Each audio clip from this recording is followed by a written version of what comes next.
حاضرین و حاضرات، میں دیکھتا ہوں کہ سب سے پہلے میں آپ سے ایک عرض کرنا چاہتا ہوں کہ ہماری پالیسی جو ہے اس گیدرنگ کی ڈٹرمنڈ ہراسمنٹ نہیں ہے.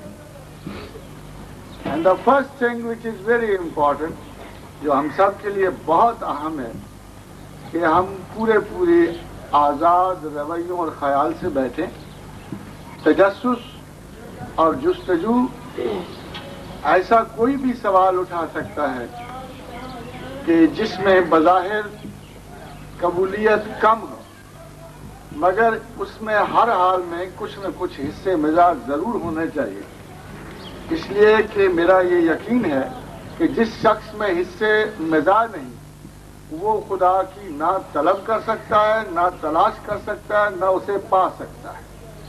جب انسان کو اپنی نفسی کیفیات اور واردات سے لڑنا پڑتا ہے تو اگر وہ کنجوس اور بخیل ہوگا، اگر وہ اپنے اوپر طنز نہیں کر سکے گا، اگر وہ اپنے اوپر نہیں ہنس سکے گا، تو وہ کبھی بھی منزل مراد تک نہیں پہنچتا. تو حضرائے کرم یہ بات دھیان میں رکھیے کہ دیر از نو کنجسشن ان دی ایٹماسفیئر. ایک ایبسولوٹ فریڈم ہے سوال کی، جواب کی. بس ایسے آپ خود خیال کیجئے کہ چونکہ there are so many people, اتنے سارے لوگ ہیں، سب نے بات کرنی ہے، تو کوئی بحث جو ہے برائے بحث نہ ہو. میں بھی آپ سے سیکھنے کے لیے یہاں بیٹھا ہوں. توقع ہے کہ ہم سب مل جل کر کچھ بہتر خیالات تک پہنچیں گے، اور انشاءاللہ تعالی ایسا ضرور ہوگا. اس مجلس کا ایک بنیادی مقصد ملنا جلنا، ایک دوسرے سے ملاقات کرنی اور ایک دوسرے سے سیکھنا بھی تھا. اس کے ساتھ ساتھ عید کا بعد کی یہ پہلی میٹنگ تھی جس میں میرا خیال یہ کہہ رہا تھا کہ میں بہت سارے دوستوں سے مل بھی سکوں گا، عید کہہ سکوں گا، اور سب سے بڑی بات یہ تھی کہ یہ خوشی کا بھی موقع جو ہے بغیر کسی ریلیجس انکوائری کے نہ جائے اور بغیر کسی لرننگ کے نہ جائے. میں یہ جو 4-5 صفحات پڑھ رہا ہوں، اس کا بنیادی مقصد یہ ہے کہ جو عنوان ہم نے اپنے دوستوں کو دیا اور بھیجا وہ یہ تھا کہ اللہ ترجیح اول ہے. اب اس سے میری کیا مراد تھی یا میں اس پر کس طرح سے سوچتا ہوں، یہ میں آپ کو ضرور پیش کروں گا. میرے پاس انگریزی میں لکھا ہوا پیپر ہے، یہ نہ سمجھیے گا کہ میں اسے پڑھ رہا ہوں، میں اس کا اردو ترجمہ کروں. میں نے بہت غور و خوض کے بعد، بہت سوچنے کے بعد یہ عنوان چنا. 50-60 سال پہلے یہ عنوان یہ ہے کہ تشکیل الہیات جدید، ریکنسٹرکشن آف ریلیجس تھاٹ.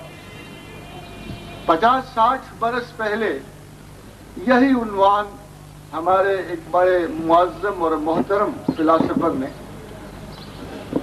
منطقی اور فلسفیاتی دلائل کے ساتھ وحی کا اور خدا کا اثبات کرتے ہوئے علامہ اقبال نے ایک نئے ذہن کی تشکیل کی کوشش کی.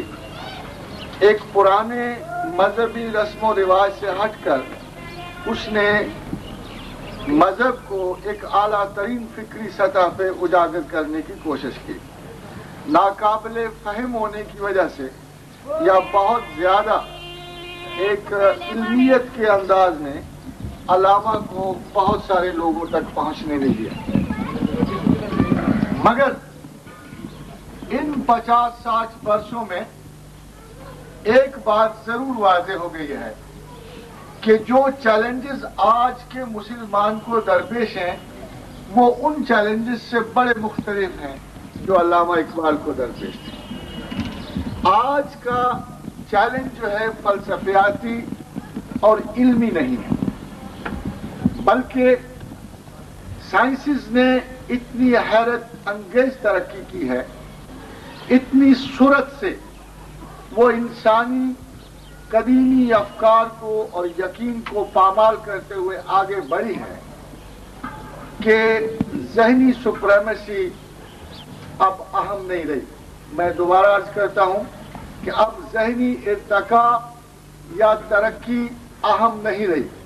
اس کے برعکس عملی اپروچ، عملی طرز عمل، طاقت کا تصور نئے تعصبات لے کے آیا ہے، نئی پسندیدگیاں لایا ہے، نئی ناپسندیدگیاں لایا ہے. آج کا مغربی ذہن، مغربی فکر زیادہ سے زیادہ اعداد و شمار پہ مبنی ہے. وہ آپ کو کسی قسم کے اندرونی جذب و ایثار و احساس سے بالکل محروم کر دیتی ہے. وہ آپ کو یہ بتانے کی کوشش کر رہے ہیں کہ اس معروضی دنیا میں، آبجیکٹو دنیا میں آپ کے احساسات اہم نہیں ہیں، بلکہ سائنسز نے بالآخر انسانی رخ کو، ڈائمینشن اور ڈائریکشن کو اتنی تیزی سے تبدیل کر دیا ہے کہ آج بڑی مشکل سے کوئی ایسا انسان نظر آتا ہے کہ جس کی توجہ اور تلاش خالصتاً علمی ہو یا خدا. پریشانی، اینگزائٹیز، نیروسس، سائیکوسس، ہزاروں نفسیاتی اور ما بعد النفسیاتی عوارض نے انسان کی زندگی کو ایک غیر روحانی وجود میں بدل کے رکھ دیا ہے. آج ہم اتنے جدید، خوفناک اور سرعت سے پھیلتے ہوئے حملے کا سائنسی ایجاد میں، دریافت میں، جس کا پیرافرنیلیا ہم تک 5 star hotels, luxurious pools, boutiques, supersonic jets, atoms, neurons, antimatter کی صورت میں ملتا ہے. یہ اتنی تیز رفتاری سے آگے بڑھتا ہوا زمانہ اب ہمیں اتنا وقت بھی نہیں دیتا کہ ہم سوچ سکیں، ہم رک سکیں، یا ہم اقبال کے تشکیل الہیات جدید پہ لیکچر ہی پڑھ سکیں. حضرات محترم، میں نے اس زمانے میں جو نظریاتی طور پر اسلام کو 2 بڑے مسائل درپیش تھے ان کا تجزیہ کیا ہے. میرے نزدیک پہلا بڑا مسئلہ یہ ہے کہ مسلمان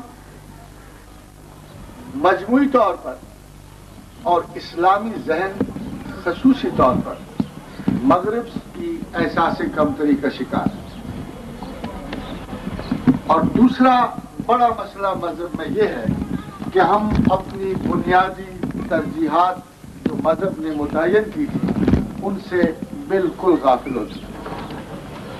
بنیادی ترجیح مذہب کی کیا تھی یہ میں آگے انشاءاللہ تعالی آپ سے بیان کروں. اس کے برعکس ہمارے پاس ایک اور موڈ ہے جسے ہم سیکولر مسلم کہتے ہیں. وہ مغربی دریافت و ایجاد، ترقی، اس کے تمدن سے اس درجہ معروف ہے کہ اس کے تمام تر تجسس جو ہے مغرب کی ایجاد کردہ، دریافت کردہ اور عطا کردہ خیالات کی تحقیق و جستجو میں گزرتا ہے. اس کا خیال یہ ہے کہ اسلام آج کے زمانے کے لیے ایک پسماندہ، بہت پرانا اور ختم شدہ نظریہ ہے. وہ یقین رکھتا ہے اس بات پر کہ چونکہ نظریہ طاقت کے تحت تمام تر طاقت جو ہے یہ مغرب کو نصیب ہے، تمام تر معاشرتی اور سیاسی توازن ان کے حق میں ہے، اس لیے وہ اپنے طور پر اس بے مزہ مذہبی اپروچ کو اور بے مزہ مذہبی